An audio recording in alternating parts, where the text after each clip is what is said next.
Hello friends, integration के master course series में आपका स्वागत है। इसके पहले हमने देखा साइन एंड कॉस के इवन एंड ऑड पावर्स को कैसे हैंडल किया जाए। आज हम बात करेंगे टेन एंड कॉट के किसी भी पावर की। मतलब यहाँ पे क्लासिफिकेशन इवन ऑड में नहीं होगा, चाहे पावर इवन हो चाहे ऑड हो, दोनों के लिए मेथड सेम होगा। वीडियो को आगे बढ़ाऊं और आपको मेथड बताऊं, इसके पहले बताना चाहूंगा जो हमारी पूरी कोर्स चल रही है इंटीग्रेशन मास्टर कोर्स, ये किसी भी एग्जामिनेशन के लिए, अगर आप इंटीग्रेशन में वीक है तो ये पूरा बेसिक जो फर्स्ट फेज है इसका वो कर लेने के बाद आप मैक्सिमम प्रॉब्लम इंटीग्रेशन के सॉल्व कर पाएंगे। तो चैनल पे पहली बार तो चैनल को सब्सक्राइब, वीडियो को लाइक जरूर कीजिएगा और आपके जो फ्रेंड्स इंटीग्रेशन में वीक है उन्हें वीडियो शेयर कर सकते हैं। पूरी प्लेलिस्ट उनके लिए काफी ज्यादा हेल्पफुल रहेगी। आइए बिना समय गवाए हम लोग दोस्तों आगे बढ़ते हैं और समझते हैं कि अगर हमारे पास टेन और कॉट के कोई भी क्वेश्चन आते हैं जिसमें हमें उसके चाहे इवन पावर को निकालना हो चाहे ऑड पावर को निकालना हो, हम किस कॉमन मेथड को फॉलो करेंगे। तो ऐसे किसी भी केस को हैंडल करने के लिए जो मेथड अप्लाई होगा उसको रिकर्सिव मेथड कहा जाता है। रिकर्सिव मेथड का मतलब दोस्तों ये होता है हम क्वेश्चन को क्वेश्चन के टर्म में ही रिप्रेजेंट करेंगे लेकिन डिक्रीजिंग पावर में। मतलब ये कि जो हमारा क्वेश्चन होगा, for example integration 10 raise to n dx, इसको मैं नाम दे दूंगा, इसको हम नाम दे देंगे से आई एन। ओके, तो इसको हम नया नाम दे देंगे आई एन। इसका मतलब ये होता है कि हम एक ऐसा इंटीग्रेशन निकालना चाहते हैं जिसमें 10 का पावर n है। तो या आई एन यहाँ पे लिखने का मतलब है कि 10 का पावर n है। मतलब एक रिप्रेजेंटेशन आप कुछ भी बोल सकते हो, A N B N C N, तो आई एन बोल दिया मैंने। ओके, तो आई एन मतलब जो हम ऐसा इंटीग्रेशन निकाले, मैं पहले 10 का सिखाता हूँ, कॉट का सिमिलर होगा। तो 10 का पावर क्या है यहाँ पर n है, तो उसको मैंने आई एन नाम दे दिया। तो अब देखो मैं क्या करूंगा, आई एन को लिखूंगा integration of 10 raise to n dx को हम स्प्लिट कर देंगे कुछ इस तरह कि 10 कप में से दो पावर निकाल लेंगे। मतलब 10 रेज़ टू n को ऐसे लिखेंगे 10 raise to n minus 2 x, और यहाँ पर x भी है। ओके, प्रिंटिंग मिस्टेक है, और सिमिलरली यहाँ पर भी x है। तो देखिएगा 10 raise to n minus 2 x d, यहाँ पर मैंने सिर्फ दो पावर जो है मतलब स्प्लिट करके लिखा है, तो 10 raise to n minus 2 into 10 raise to 2। Are you getting? मतलब उसी n में से स्प्लिट कर दिया, n माइनस 2 अलग और 2 अलग। ओके, ऐसा करने का फायदा क्या होगा? ऐसा करने का फायदा ये होगा कि इसको हम ऐसे लिख सकते हैं 10 raise to n minus 2 x। अब देखिए 1 प्लस 10 स्क्वायर एक्स क्या होता है? सेक स्क्वायर एक्स होता है। 1 plus 10 square X equals to क्या? Sec square X. तो हम लोग यहाँ पर 10 स्क्वायर एक्स को लिख सकते हैं sec square x minus 1 and then dx। Are you getting? तो इस तरह अब इसके बाद हम लोग क्या करेंगे, ये इंटीग्रेशन जो है इसका नाम क्या है ये मत भूलिएगा, आई एन नाम है। ओके, इस पर्टिकुलर टर्म को अंदर मल्टीप्लाई करेंगे दोनों से और इंटीग्रेशन को हम स्प्लिट कर देंगे। तो ऐसा करने से हमें मिलेगा 10 raise to n minus 2 x sec square x minus, ये यहाँ बीच में माइनस साइन है तो माइनस लिख दिया, फिर इंटीग्रेशन स्प्लिट कर रहे हैं तो 1 से मल्टीप्लाई होगा तो 10 raise to n minus 2 x dx। तो अगर आप ध्यान से देखेंगे तो ये एक्चुअली में क्वेश्चन में ही रिप्रेजेंट हो गया। मतलब क्वेश्चन था 10 का पावर n कंप्यूट करना, तो ये जो ना इंटीग्रेशन मिल रहा है ये भी तो 10 का पावर सम n पावर में ही कंप्यूट करने बोल रहा है। मतलब क्या कहना चाह रहा हूँ, अगर पावर समझो यहाँ पर 8 होता था, 10 रेज़ टू 8 हमें कंप्यूट करना होता था, तो ये n माइनस 2 क्या होता था? 10 raise to 6। Are you getting? चीज तो वही है ना कि 10 का पावर समथिंग है, उसका इंटीग्रेशन लेना है। तो क्या मैं कह सकता हूँ कि अगर इसको मैंने in बोला है तो ये पूरे एक्सप्रेशन को हम in माइनस 2 बोलेंगे, क्योंकि चीज वही कंप्यूट करनी थी, पावर चेंज हुआ है। गेटिंग? यहाँ पर भी 10 का ही पावर है, यहाँ पर भी 10 का ही पावर है, बस यहाँ पे n था, यहाँ पे n माइनस 2 है। तो इसको हम कह देंगे कि this is I n minus 2, और मैं सम कांस्टेंट यहाँ ऐड कर दे रहा हूँ बिकॉज इंडेफिनाइट इंटीग्रेशन है। Are you getting? तो इस तरह हम इसको अगर आई एन बोल रहे हैं तो ये आई एन माइनस 2 होगा, क्योंकि यहाँ पे पावर बस डिक्रीज हुआ है, बाकी चीजें सेम है। ये कैसे सॉल्व होगा? ये दोस्तों सब्स्टिट्यूशन से सॉल्व होगा। यहाँ पर dx भी है, अगर मैं कहीं नहीं लिखूं तो समझिएगा dx बाय डिफॉल्ट होता ही है। ये हम कैसे सॉल्व करेंगे? तो इंटीग्रेशन के मैक्सिमम प्रॉब्लम जो है वो सब्स्टिट्यूशन से ही सॉल्व हो जाते हैं। तो इसमें हम सब्स्टिट्यूशन मेथड अप्लाई करेंगे, जिसमें हमें करना क्या है कि 10x को t लेना है। अगर मैं 10x को t लूं, हम सब्स्टिट्यूशन के बहुत सारे प्रॉब्लम आगे सॉल्व करेंगे और मैक्सिमम प्रॉब्लम उसी से सॉल्व होते हैं।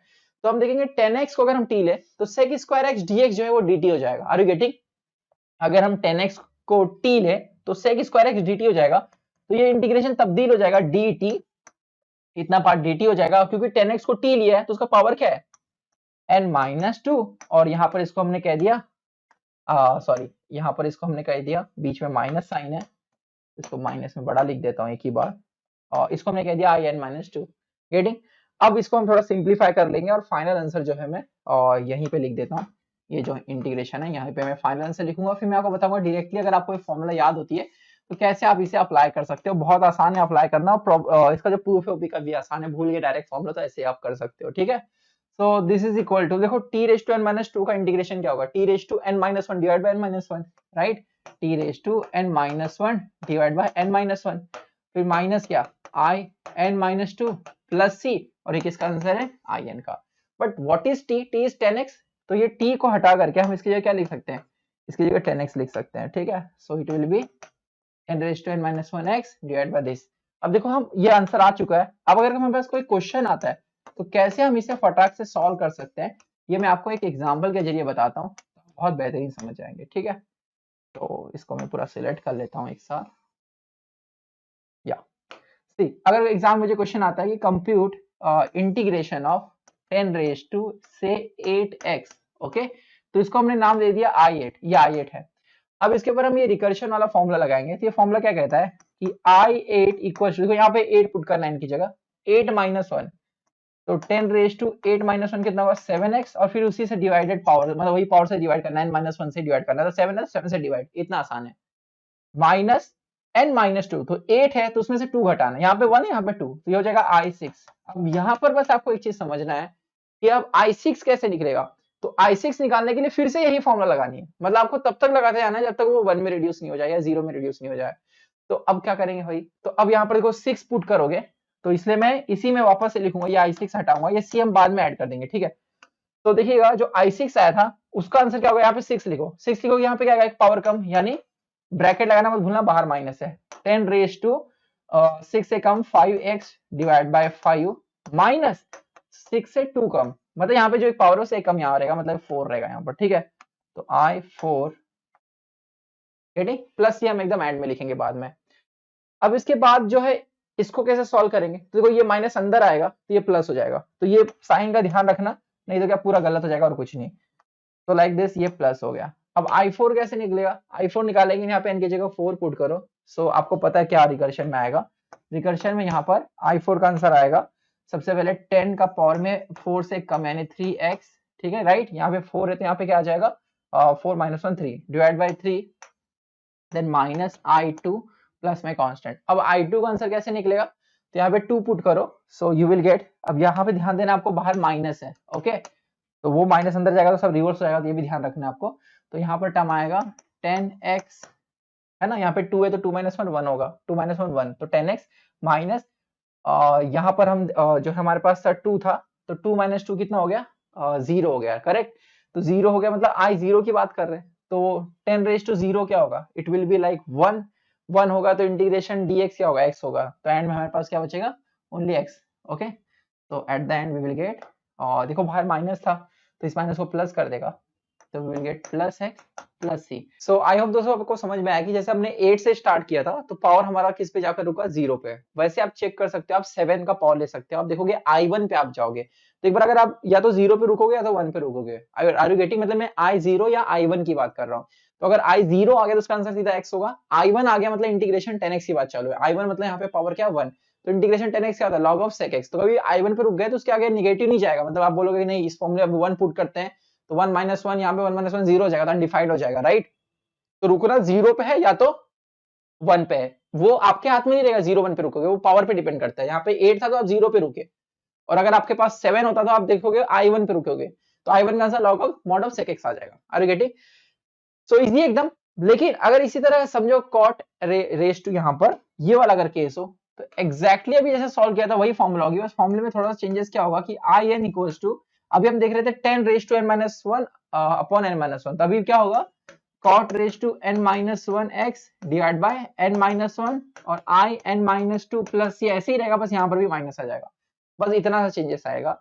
और इसको कैसे प्रूव करेंगे, जैसे अभी हमने 10 का किया था वैसे स्प्लिट करके, मतलब सो इसे प्रूव करने के लिए हम क्या करेंगे, सिमिलर मेथड अप्लाई करेंगे, I n is equal to integration of cot raise to n को स्प्लिट करेंगे, जैसे हमने पहले किया था cot raise to n minus 2x और cot square x dx, are you getting, power two में स्प्लिट कर दिया जैसे हमने 10 में किया था। फिर इसको हम लिखेंगे integration cot raise to n minus 2x, 1 plus cot square x क्या होता है कॉसेक स्क्वायर x, तो हम कॉट स्क्वायर x को क्या लिख सकते हैं cosec square x minus 1 dx, तो दिस इज इक्वल टू, अब देखो ये इंटीग्रेशन, ये पार्ट इसके इससे मल्टीप्लाई होगा, इससे मल्टीप्लाई होगा, तो हो जाएगा integration of cot raise to n minus 2x cosec square x dx, then ये इसके पास जाएगा माइनस, तो integration cot raise to n minus 2x को क्या लिखोगे आप, वही जो पहले लिख रहे थे i n माइनस 2 और प्लस कांस्टेंट। अब इसमें क्या बस डिफरेंस आएगा कि कॉट x को अगर आप t लोगे तो cosec square x dx minus dt होगा, तो इसमें माइनस आ रहा है क्योंकि कॉट x को आप t ले रहे हो, 10x को sec स्क्वायर x होता है डेरिवेटिव, राइट, लेकिन cot x का माइनस cos स्क्वायर x होता है, जिसके यहाँ पे एक माइनस आ जाएगा और इसलिए यहाँ पर आपको माइनस दिख रहा है। तो इसका ये हो जाएगा integration t raise to n minus 2x, मतलब आंसर वही आएगा t raise to n minus 1 divide by n minus 1, but t की वैल्यू अब क्या है, यहाँ पर cot है, और माइनस क्यों आया आपको समझ गया। तो यहाँ में सब्स्टिट्यूट करेंगे वही cot x को t, तो cos x स्क्वायर dx क्या हो जाएगा माइनस dt, तो ये इंटीग्रेशन पूरा कन्वर्ट हो जाएगा माइनस ऑफ ये dt और ये t raise to n minus 2 minus i n minus 2, मुझे नहीं लगता इसके बाद मुझे बताने की जरूरत है। इसका integration t raise to n minus 1 upon n minus 1, t की वैल्यू क्या आएगी cot, और फिर यहाँ पे बाहर माइनस साइन, तो हो गया प्रूफ, एकदम आसान था। अब इसे भी कैसे अप्लाई करना है, जैसे अभी हमने 10 अप्लाई किया था, अब चाहे यहाँ पे 8 डालो तो तो आपको आंसर मिल जाएगा। यहाँ पे 8 माइनस 2 6 होगा, फिर वो i6 का आंसर निकालने के लिए फिर से इसमें पुट करेंगे and so on. Are you getting? तो मुझे लग रहा है आपको बहुत आसान लगा होगा ये। इसी तरह दोस्तों हम नेक्स्ट वीडियो में मिलेंगे जिसमें हम समझेंगे कि कैसे हम सब्स्टिट्यूशन मेथड के जरिए ही उन इक्वेशंस को सॉल्व कर सकते हैं जो रूट के अंदर हमें दिखेंगे, लेकिन उसे हम अगर ट्रिग्नोमेट्री फंक्शन में कन्वर्ट करते हैं सब्स्टिट्यूट करके तो काफी आसान हो जाते हैं। तो ये हम सीखेंगे अगले वीडियो में, तब तक के लिए बहुत बहुत धन्यवाद।